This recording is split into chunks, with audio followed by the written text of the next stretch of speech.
नमस्कार, स्वागत है आप सभी का गणेशा एस्ट्रो हेल्प में। मैं हूं डॉक्टर दिलीप और आज हम बात करेंगे सूर्य ग्रहण के बारे में। ये जो सूर्य ग्रहण है वो काफ़ी फेमस है।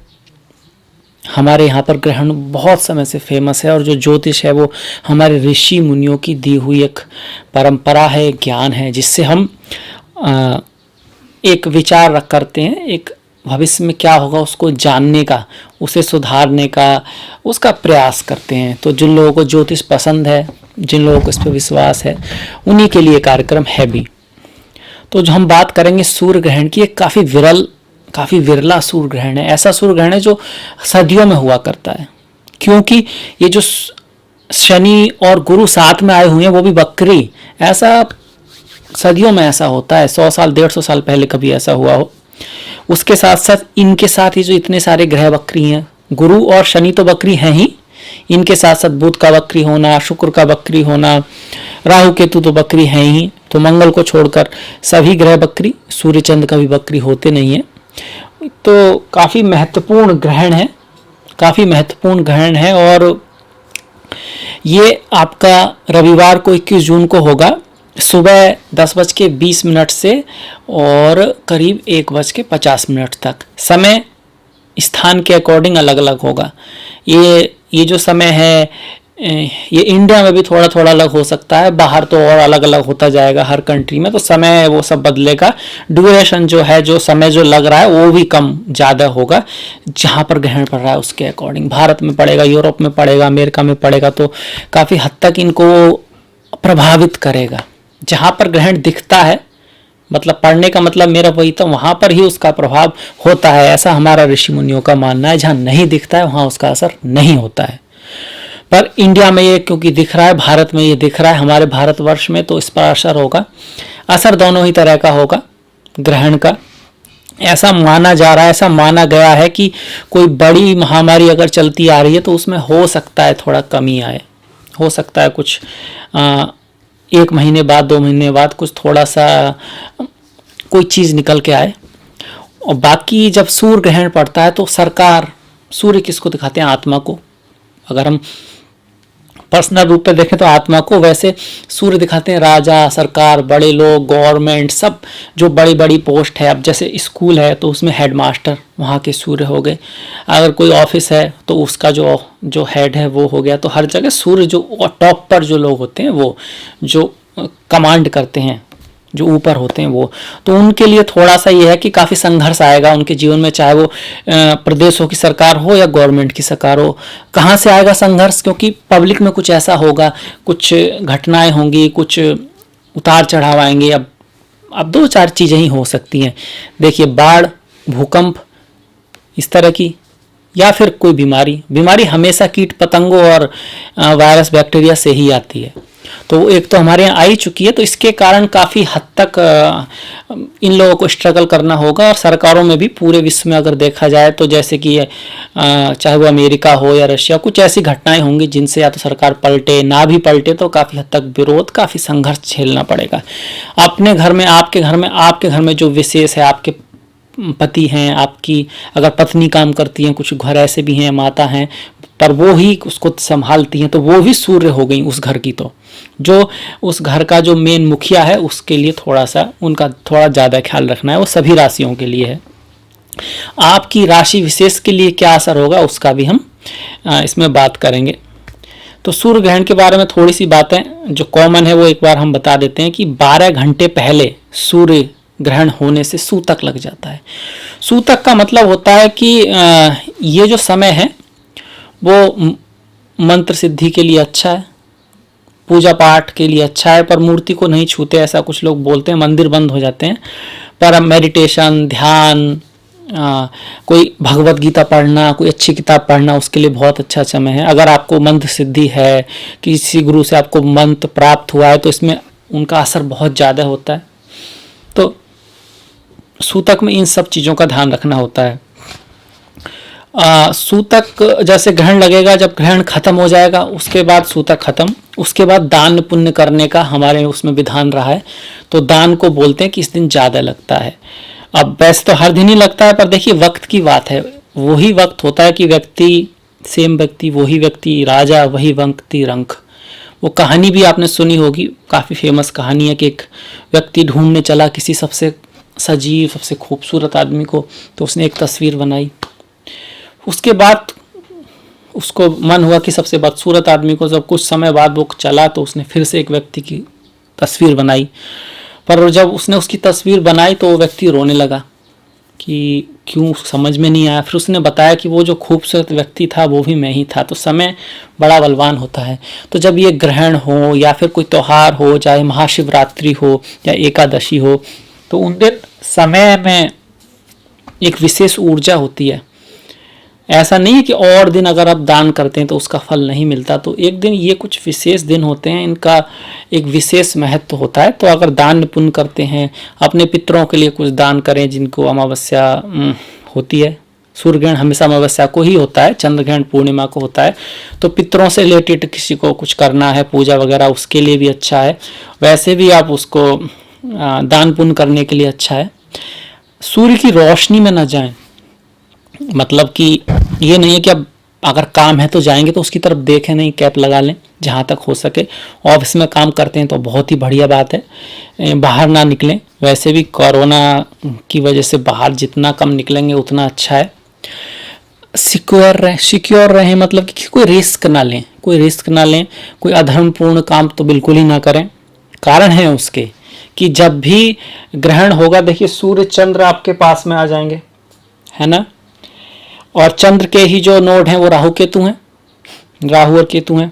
तो उस दिन ना थोड़ा सा सभी व्यक्तियों का जो सोच होती है, थोड़ा सा गुस्से में हो सकते हैं, एग्रेसिव हो सकते हैं। और आपने अगर कुछ ऐसा किया, प्रैक्टिकली आप सोचिए, तो चूंकि सभी लोग थोड़े से ग्रहण के प्रभाव में, आपका हो सकता है कि आपको कुछ ज़्यादा ही उसका फाइन भरना पड़ जाए, बात राय से पहाड़ हो जाए, बहस झड़ जाए, क्योंकि सभी लोग थोड़े से एग्रेसिव होंगे, सभी लोग थोड़े से अनबैलेंस होंगे। तो इसे सोचकर हमारे ऋषि मुनियों ने कहा कि भैया एक दिन घर में बैठ लो, पूजा पाठ करो, कोई प्लान बना सकते हो, कोई बड़ा निर्णय ना लो।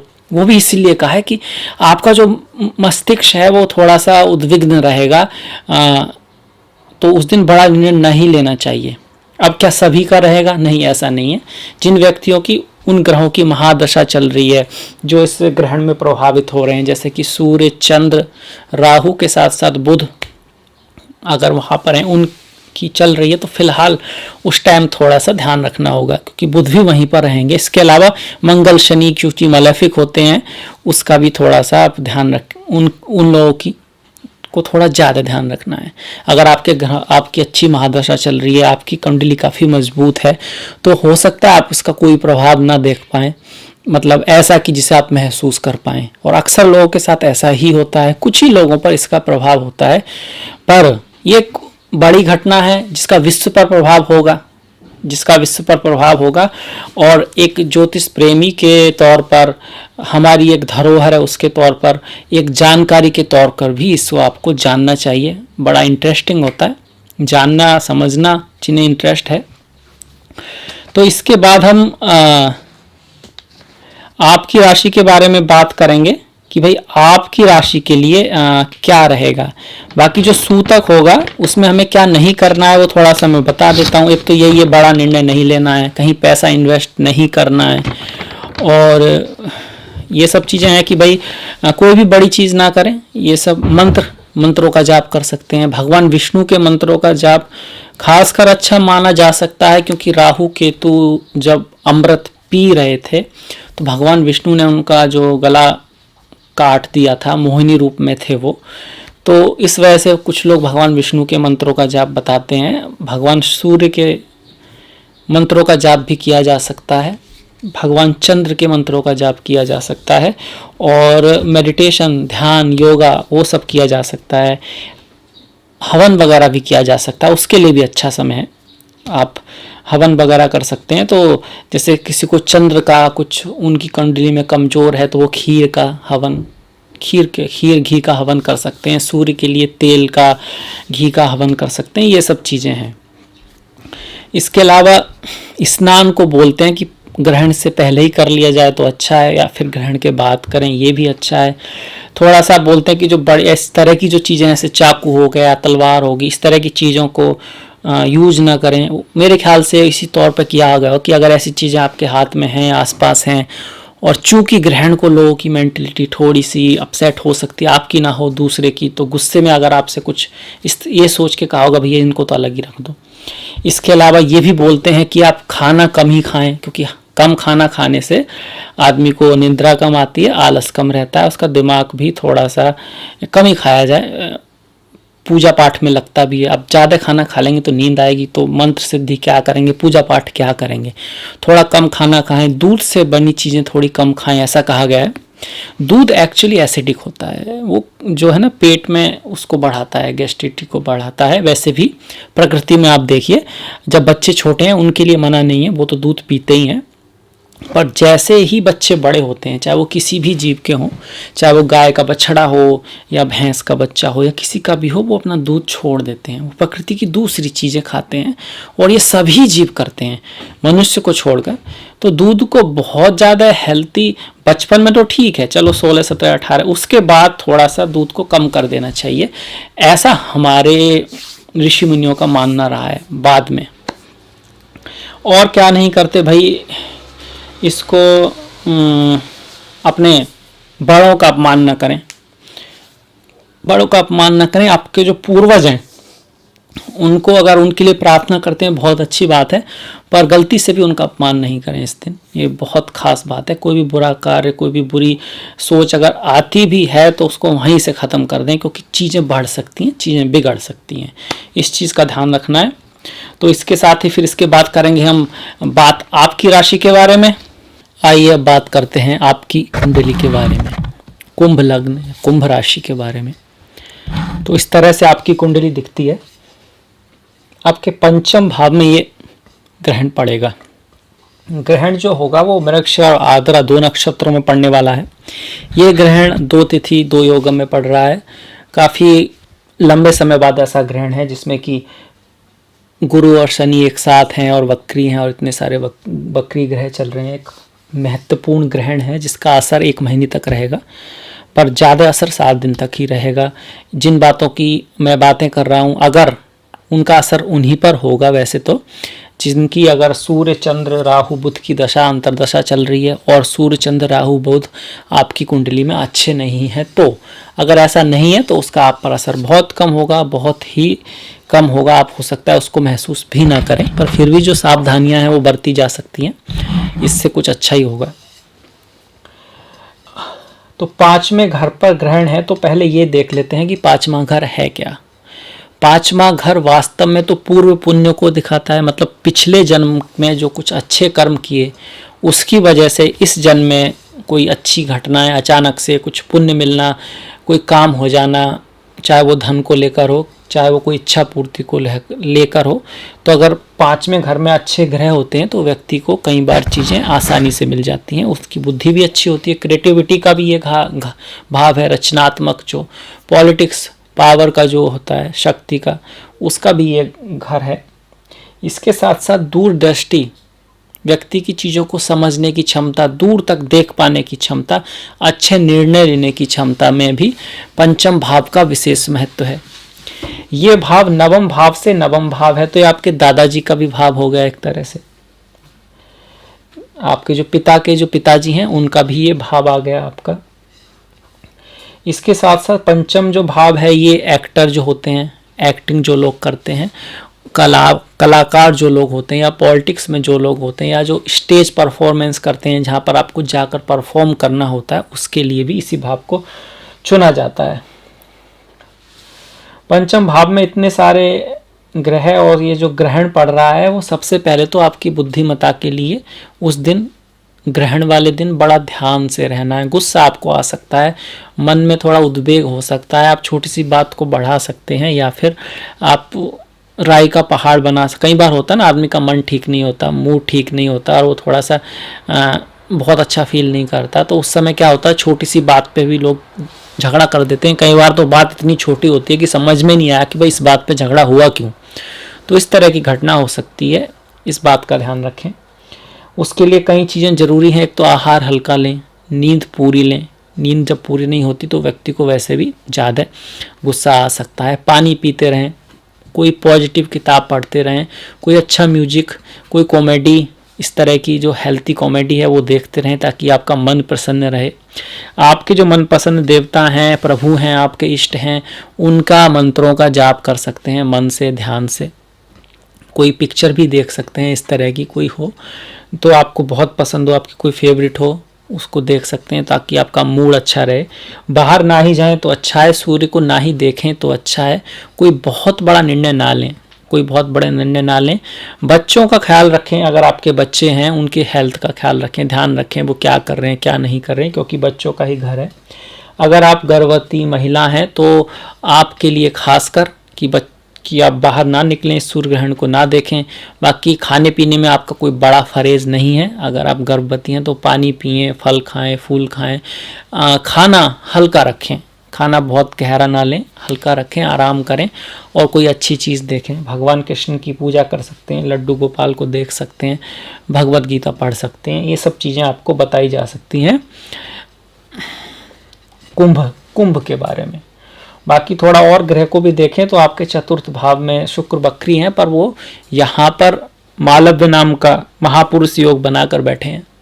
तो बहुत अच्छा महीना है आपके लिए, शुभ महीना है। शुक्र आपके योग कारक प्लैनेट हैं और चतुर्थ भाव में बैठे हैं, तो सुख, जमीन का सुख, आसपास के दोस्तों से सुख, व्यापार में उन्नति, कार्य में उन्नति, खास करके स्त्रियों के द्वारा, क्योंकि शुक्र जो है दसम भाव को देख रहे हैं।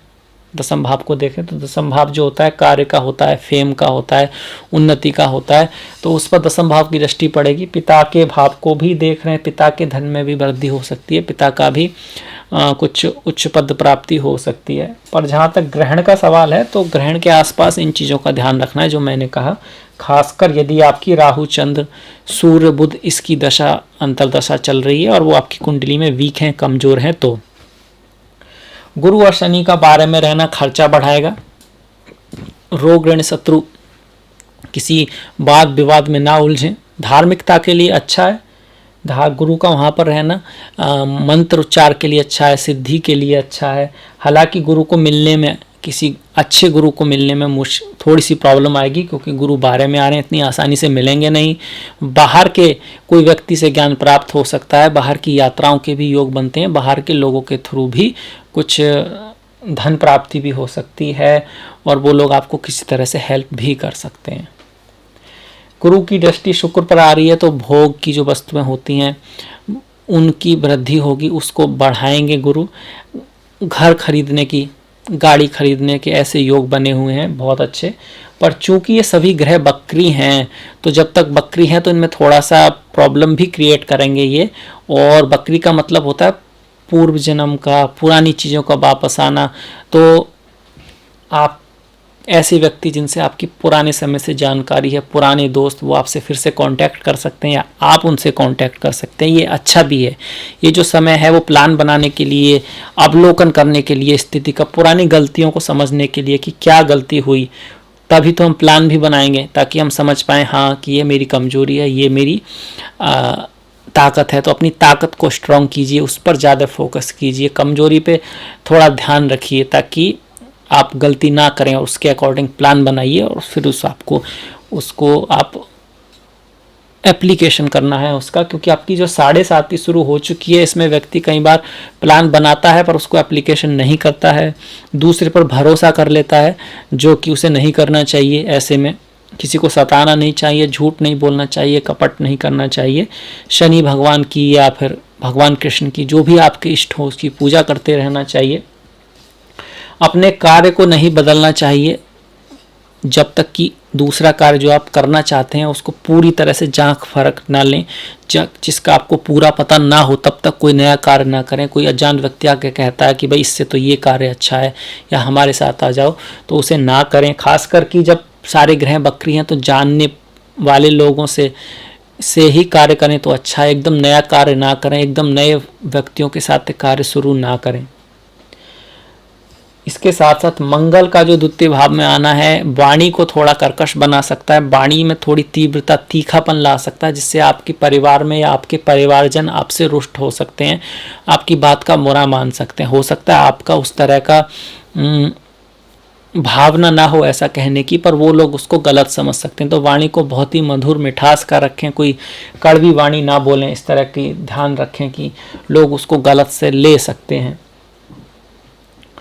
गुरु की जो दृष्टि छठे पे पड़ी, हमने उसकी बात की। गुरु की जो अष्टम पे पड़ी, वो अचानक से लाभ हो सकता है, ससुराल वालों से कुछ लाभ हो सकता है, कुछ बीमे से लाभ हो सकता है, और अष्टम से जुड़ी हुई चीज़ों से लाभ होगा, जैसे कि ज्योतिष है, जो जैसे कि सर्जरी है, अगर कोई सर्जन है तो, जैसे कि ज़मीन के नीचे जो चीज़ें होती हैं, जैसे पेट्रोल है, डीजल है, अगर उसमें आपका काम है, लोहे का काम है, पत्थर का काम है, तो उसमें थोड़ा लाभ हो सकता है। इसके साथ साथ आपका ध्यान लगेगा मंत्र में, समाधि में, योगा में, गुण विद्याओं को जानने में, जैसे पतंजलि योग सूत्र हैं, काला जादू है, ज्योतिष है, इन सब में आपका मन लग सकता है, आपका उस तरफ ध्यान जा सकता है। विदेशी चीज़ों की तरफ भी आपका ध्यान जा सकता है, क्योंकि गुरु विदेश में जाए हुए हैं, विदेश के घर में गए हुए हैं, और गुरु आपके द्वितीय भाव के स्वामी हैं, इसके साथ साथ 11 भाव के स्वामी है। तो अगर आप विदेश से आपका कोई संबंध है, अगर आप विदेश में रहते हैं, तो आपकी वहाँ पर कुछ विदेशों के थ्रू या विदेशियों के थ्रू कुछ धन प्राप्ति के यहाँ पर योग बने हुए हैं। जो व्यक्ति इंडिया में है तो उनको कुछ खर्चा आ सकता है, अचानक से कोई खर्चा आ सकता है जिसको आपने सोचा नहीं था। उसका उपाय यही है कि एक तो प्रभु के अपने इष्ट की पूजा करते रहें, कुछ दान पुण्य करते रहें, कुछ गरीबों को कुछ दान वान दें। जो मिले, जो जीव हैं, चाहे वो कुत्ता हो, गाय हो, कौवा हो, जो चींटी हो, उनको खाना खिलाएं। आटा खिला सकते हैं, चींटियों को रोटी खिला सकते हैं, आप कौवों को भी खिला सकते हैं रोटी, और कुत्ते को रोटी खिला सकते हैं, गाय को चारा खिला सकते हैं। जो आपके पास हो उससे यथासंभव उनकी सेवा करें, मन से, प्रेम से सेवा करें। सिर्फ इसलिए नहीं कि आपको ऐसा करेंगे तो आपका भला होगा, बल्कि इसलिए कि आपको उनका भला करने में बड़ा आनंद है, बड़ा प्रेम है, आपके मन में करुणा है, तब आप उसका वास्तव में लाभ उठा पाएंगे। तब वो वास्तव में आपको ईश्वर की तरफ ले जाएगा, आपका जो अल्टीमेट जो है उसकी तरफ ले जाएगा। तब वो वास्तव में एक उपाय न रहकर आपका एक जीवन का तरीका बन पाएगा, तभी उससे आप लाभ भी ले पाएंगे। क्योंकि जब उपाय के मूल में ही ये रहा कि भाई हमें लाभ लेने के लिए आसक्ति रही, तो उस उपाय का फिर रिजल्ट उतना ही होगा, एक फिजिकल लेवल तक ही हो पाएगा। वो आपकी अंतरात्मा को छू नहीं पाएगा, वो आपको ईश्वर के करीब लाने में समर्थ नहीं हो पाएगा, वो आपको ज्ञान नहीं दे पाएगा। तो इस बात का ध्यान रखिएगा। ये था मेरा छोटा सा कुंभ राशि वालों के लिए, कुंभ लग्न वालों के लिए सूर्य ग्रहण का। अब इसमें थोड़ा सा क्या कर सकते हैं, वही जो मैंने कहा, आप भगवान गणेश की पूजा कर सकते हैं, भगवान विष्णु, भगवान शिव, माता के रूपों की, सूर्य भगवान की जो पंचदेव हैं, जैसे कि हमारी हथेली है उसमें 5 उंगलियां हैं, किसी की ज़्यादा भी हो सकती हैं, पर मतलब कहने का यही है कि ईश्वर तो एक ही है, उसके अलग अलग रूप हैं।